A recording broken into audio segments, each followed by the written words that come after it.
누가복음 18장 보겠습니다.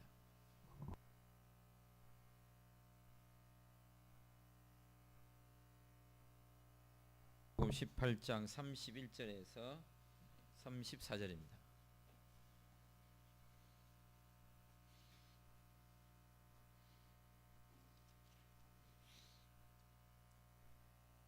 예, 18장 9절부터 30절까지는 이미 오래전에 그 말씀할 때 같이 건너뛰면서 같이 다루었던 말씀인 것 같고, 그래서 그 나머지 부분인 31절부터 40절 말씀을 오늘 서로 나누도록 하겠습니다.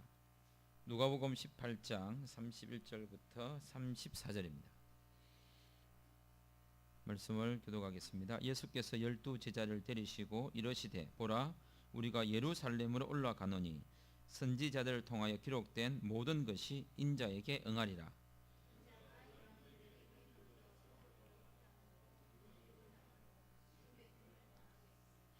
그들은 채찍질하고 그를 죽일 것이나 그는 3일 만에 살아나리라 하시되,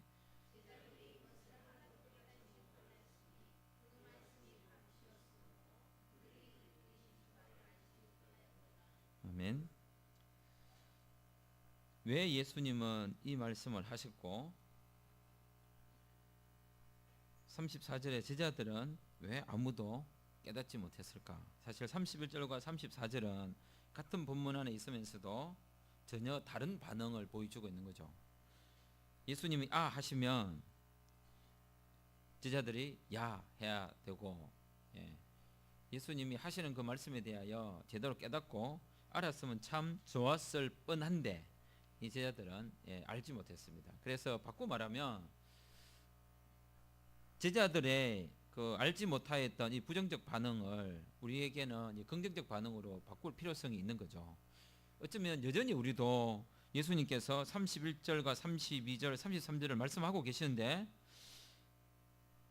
제자들이 이렇게 반응 보이는 것을 들었고 제자들이 이렇게 반응 보이는 것을 보았고 제자들의 이런 반응에 대하여 어찌 이 사람들은 이걸 모를 수가 있지? 라고 충분히 그런 생각을 할 수 있을 것 같습니다. 그럼에도 불구하고 과연 제자들하고 우리가 얼마나 다를까? 많이 달랐으면 참 좋겠고요. 다르지 않다면 예수님의 하신 말씀을 깨닫고 우리도 달라져야 되지 않겠나? 라는 생각을 해봅니다. 제자들은 이것을 하나도 깨닫지 못하였으니, 여기서 매우 강조하고 있는 것이 하나도라는 말이죠. 요즘은 하나도라고 안 하고 뭐라 합니까? 1도 없다. 1도 모른다. 1도 모른다. 정말로 제자들은 하나도 깨닫지 못했고요. 그 말씀이 감추었으므로 그들이 그 이르신 바를 알지 못했습니다. 그렇다면 그들이 알지 못했던 이유가 뭘까요? 왜 몰랐을까? 어쩌면 예수 하신 말씀을 하나하나 살펴보면 이런 것 같습니다. 그들이 알지 못했던 이유는 첫 번째, 예수님을 근본적으로 오해하고 있었던 것 아닌가? 예수님이 가져올 구원, 예수님이 가져올 그 나라,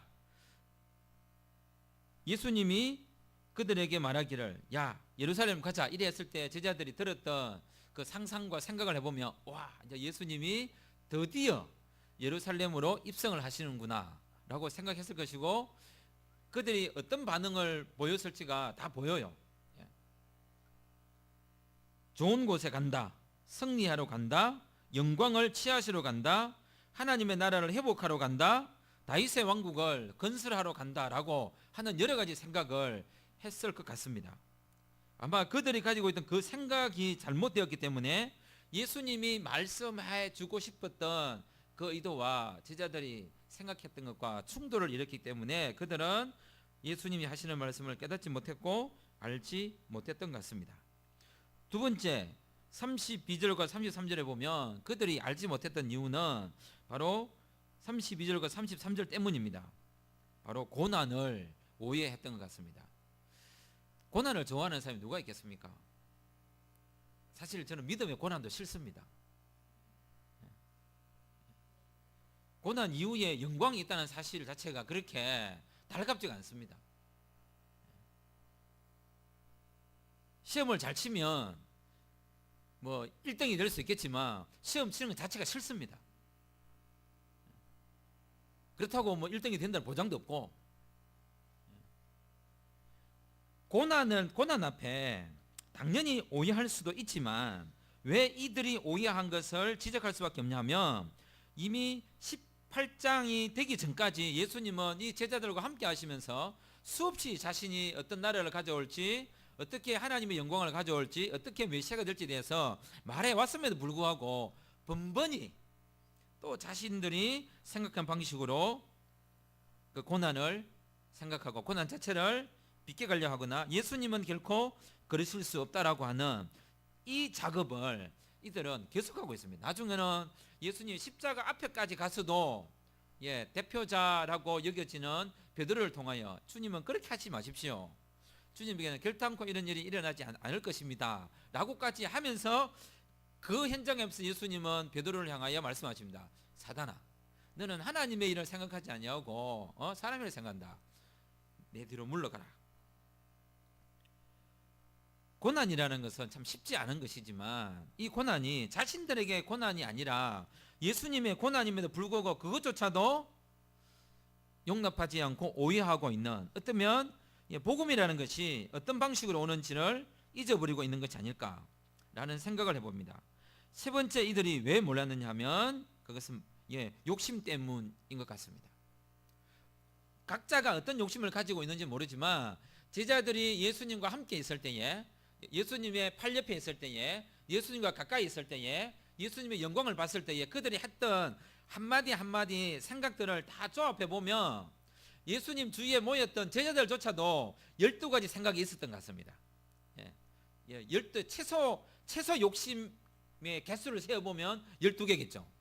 그리고 그 12개 안에 또 각자가 가지고 있는 욕심 덩어리들이 또 있기 때문에 곱하기가 얼마나 많이 되겠습니까? 그 다양한 색깔을 다 가지고 있는 사람들이 있었기 때문에 그들은 예수님께서 왜 이 말씀을 하시는지 받아들일 수가 없었습니다. 어쩌면 꽃길만 걷고 싶었겠죠.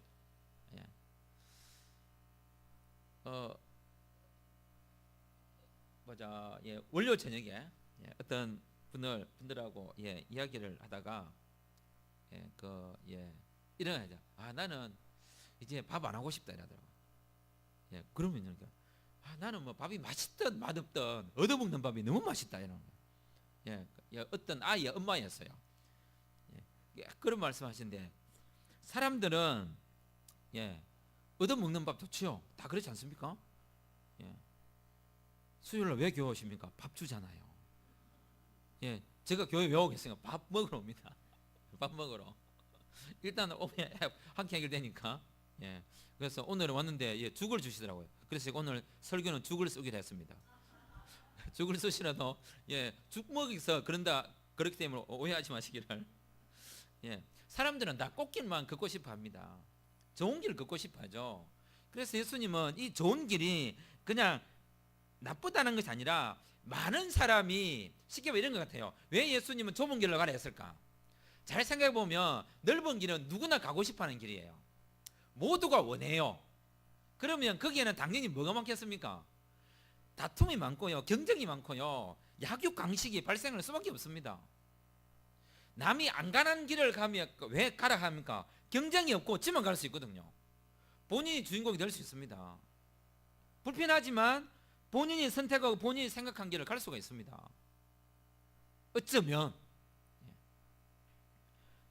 우리 자신이 예수님을 모르고 고난을 오해하고 승리만 생각하거나 자신의 목표에 너무 사로잡히게 되면 반드시 알아야 될 내용을 알지 못하게 되는데, 이것을 바꾸어 읽어본다면 우리는 이 사실을 알아야 됩니다. 첫째, 31절을 같이 읽겠습니다. 31절 시작.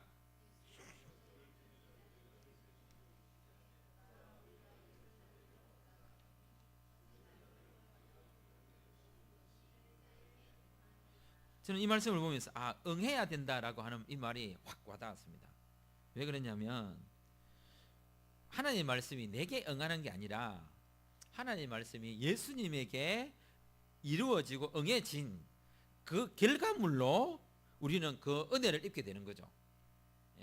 성경의 모든 기록과 사건들은 예수님에게 초점이 맞추어지고 예수님을 통하여 다시 해석되어지고 예수님을 통하여 재완성되고 다시 읽어지고 성취되어야만 예수님을 통해서 성취된 말씀을 우리가 보는 거지, 예수님을 그치지 않는 말씀을 읽을 수 없는 거예요.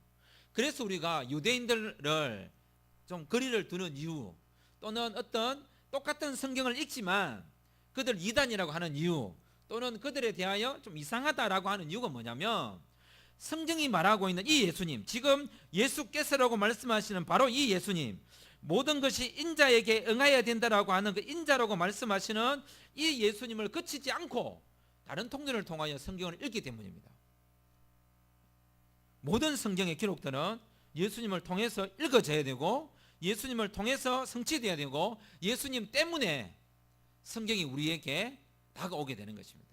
예수님의 눈 없이 성경을 읽는다는 것은, 예수님을 제거시키고 성경을 읽는 것은 아무런 의미가 없습니다.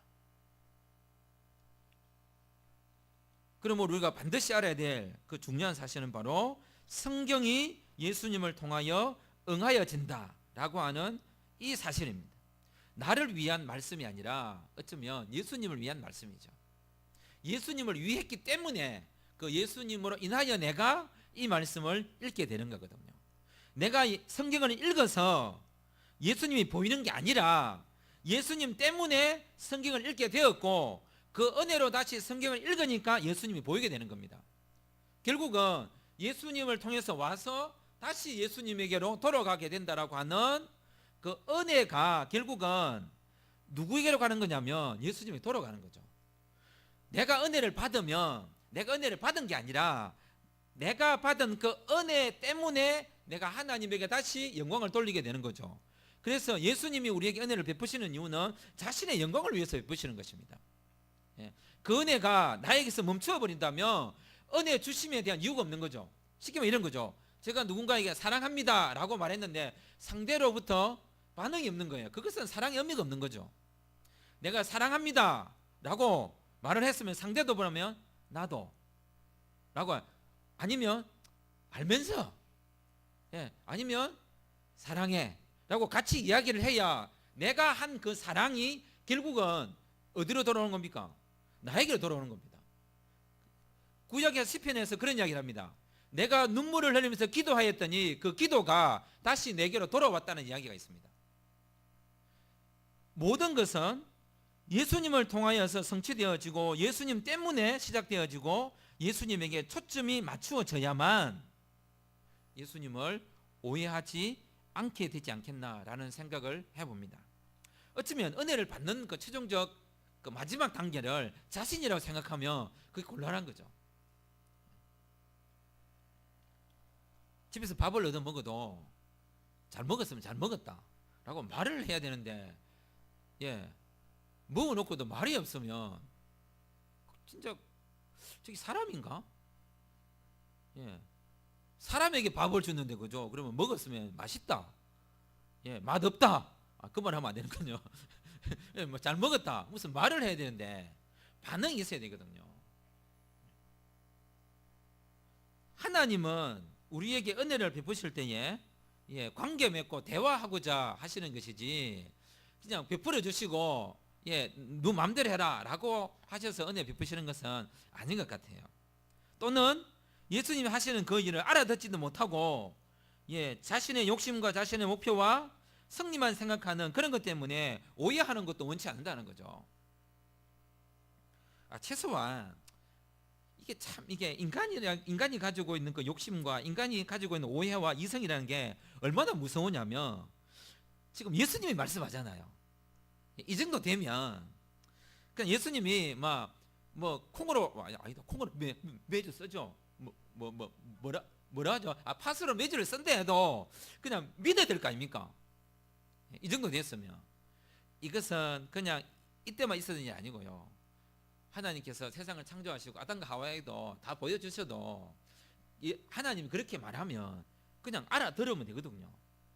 그걸 못 알아듣습니다. 그래서 인간이 가지고 있는 재능과 인간이 가지고 있는 이성과 인간이 가지고 있는 합리라는 것은 매우 아름다운 선물임에도 불구하고, 이것은 그래서 인간이 가지고 있는 선물이라고 하는 갖가지 재능들은 너무 좋은 것임에도 불구하고 그것 때문에 인간은 망하게 됩니다.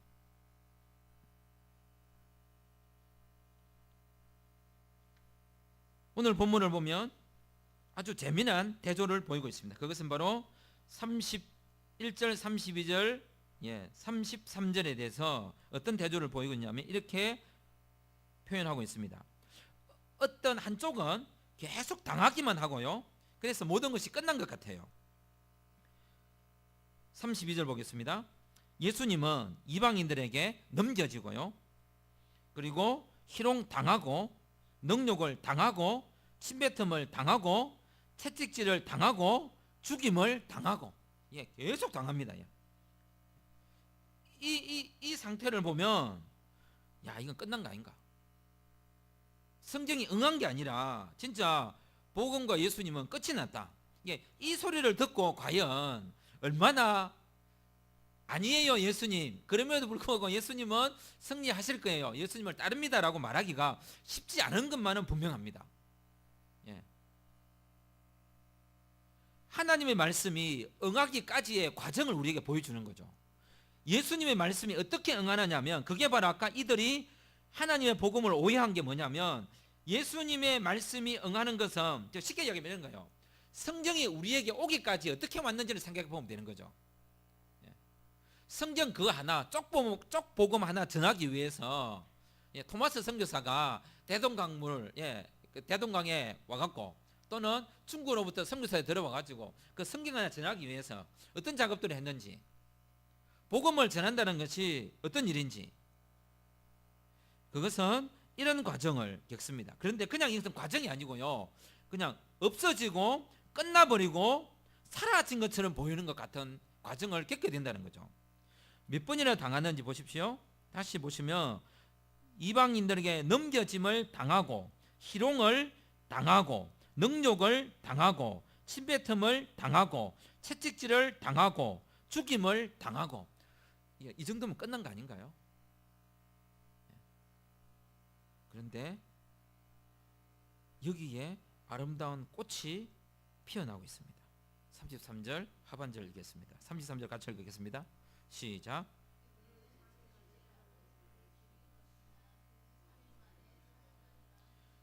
참 복음이 신비하고 놀라운 것은요, 끝났을 때에 살아난다는 거예요.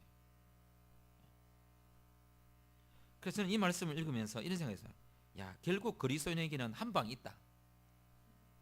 한 방이 있다.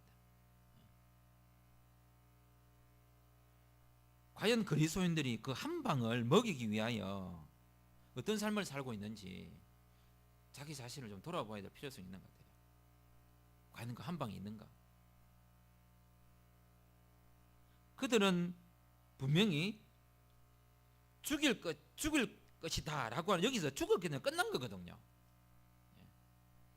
어쩌면 이 땅에 살아가는 그리스도인들의 삶과 복음이 다 죽은 것 같지만 정말로 죽일 것이나 그는 3일 만에 살해나리라고 하는 이 한 방이 우리에게 있는가를 되돌아봐야 됩니다. 사실은 그때 그 당시 이 제자들은 몰랐지만 우리는 부활하신 주님을 알고요, 이 말씀도 지금 다 알고 보는 거잖아요. 그럼에도 불구하고 이 한 방이 우리에게 없다는 것은 어쩌면 여전히 우리도 이 제자들처럼 하나도 깨닫지 못하고 알지 못하는 것 아닌가. 한 방이 있는데, 근데 그 한 방을 어디에 쓰고 있는 것일까? 과연 한 방은 있는 것일까? 이 한 방이 우리에게 있기 전에 그들은 기세등등했고 성공했다고 여겼으며 다 이겼다고 빵빠레를 울렸는지는 모릅니다. 어쩌면 이러한 예수님을 모습을 보고 예수님을 주위에서 맴돌고 있는 어떤 사람들은 예수는 그냥 끝이다, 이게 가짜구나, 이 땅에 있는 교회들은 역시 가짜였어, 그렇게 모두가 평가할 때 다시 돋는, 다시 그 생명을 드러내는 살아남이 있는지,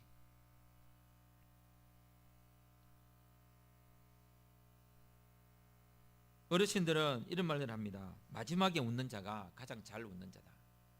과연 우리는 그 한 방으로 마지막 날에 웃을 수 있을까요?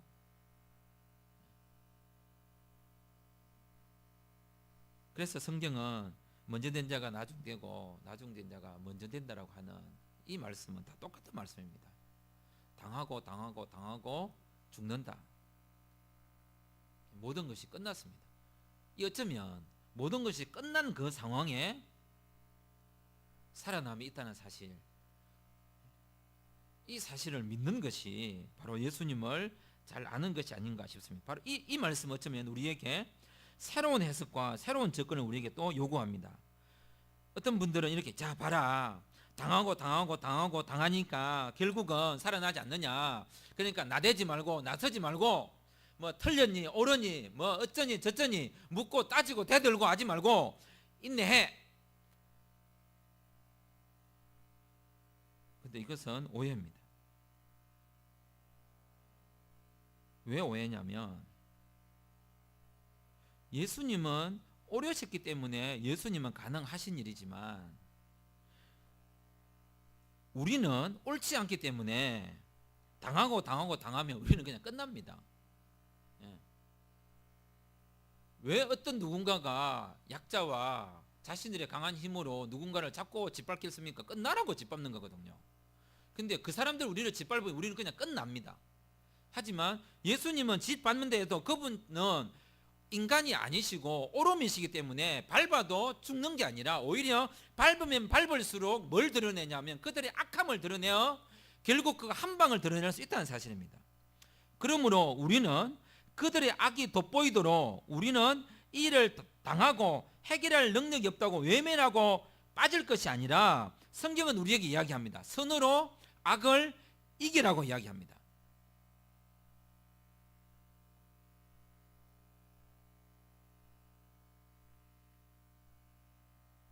어떤 분이 이런 말을 합니다.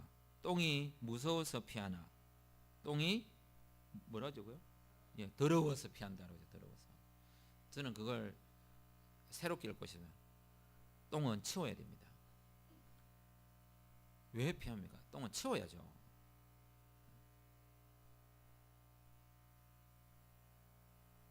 치우기도 힘들고 힘들다면 그럼 뭐 해야 될 거예요? 이제 두 번째 할 방법이에요. 똥은 밟아야 됩니다.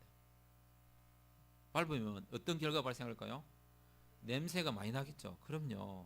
냄새를 풍겨야 됩니다. 그래서 그 똥을 누운 사람이 얼마나 나쁜 사람인지 잘못된 일인지를 온 세상에다가 소문을 내고 냄새 나도록 해야 됩니다. 어떤 분은 또 이런 말을 합니다. 계란으로 바위치기야. 아니요. 저들은 바위가 아니면 우리는 계란이 아닙니다.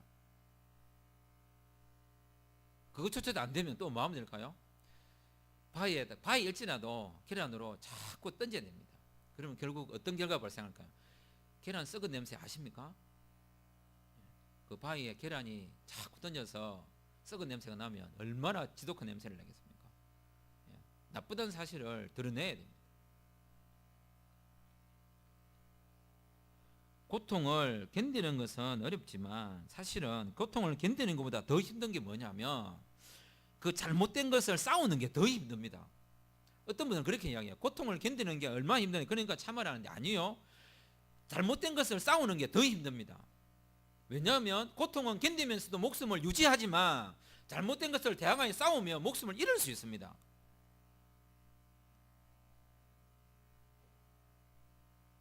어쩌면 예수님은 우리에게 이런 당하고 이것이 단순히 그냥 우리에게 창권 이런 걸 보여주는 것이 아니라 진정한 생명의 힘이 누구에게 있는지 어디에 있는지를 알고 그 살아남이라고 하는 그 진리, 즉 예수 그리스도를 통하여 응하여진 기록된 말씀의 승리를 드러낼 수 있도록 그 믿음의 삶을 살아라고 말하는 것은 아닐까.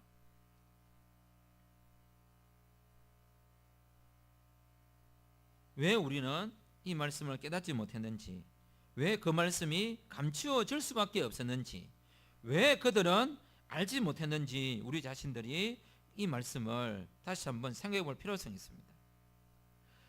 그들의 능동적인 행동에 대하여 예수님 즉 인자는 수동적이고 피동적 행동이었지만 결국은 3일 만에 살아나리라고 하는 이 말씀으로 그들의 피동성을 만들고 인자의 능동성을 만들어서 새로운 세상과 새로운 진리와 생명의 말씀을 드러내셨다는 사실입니다. 말씀이 응해야 됩니다. 말씀이 이루어지도록 해야 됩니다. 하나님의 말씀이 예수님을 통하여 응해질 때, 예수님을 통하여 응하여진 이 말씀은 우리에게 다가왔기에 우리는 이 말씀이 말하고 있는 그 진리의 삶을 우리 삶 가운데 적극적으로 적용하고 함께 그 말씀이 성취되는 삶의 현장을 경험해야 될 것이라고 생각되어집니다. 내가 경험한 이 말씀은 누군가도 경험할 수 있도록, 예수님을 알 수 있도록, 내 자신이 예수님을 오해하고 진리를 오해했던 그 사실로부터 바뀌어지고 변화될 필요성이 있습니다. 그러기 위해서는 우리가 무엇을 해야 되는가? 그래서 18장 1절입니다. 18장 1절을 같이 읽겠습니다. 이 일을 어떻게 가능하게 할 수 있는가? 18장 1절을 같이 읽겠습니다. 시작.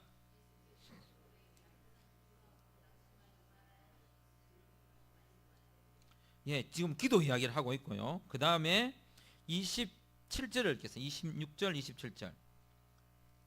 26절, 27절, 예, 시작.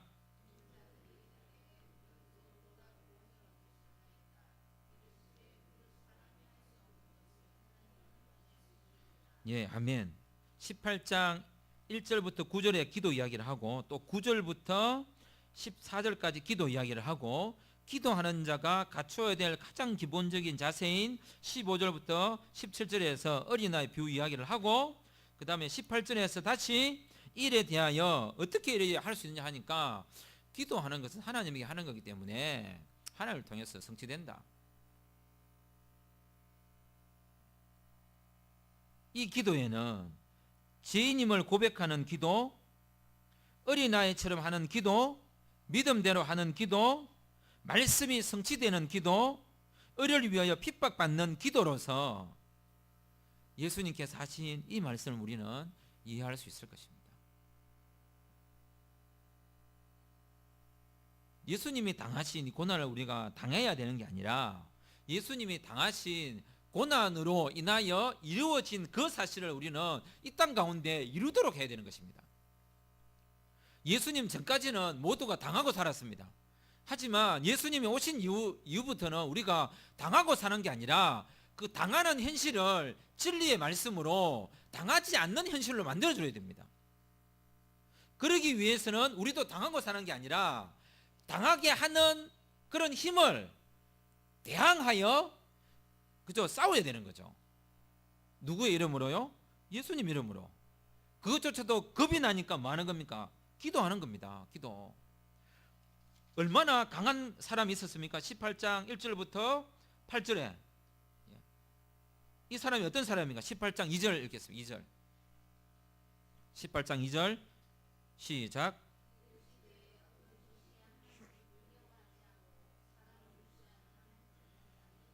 이 사람은 그냥 아나부인이잖아요.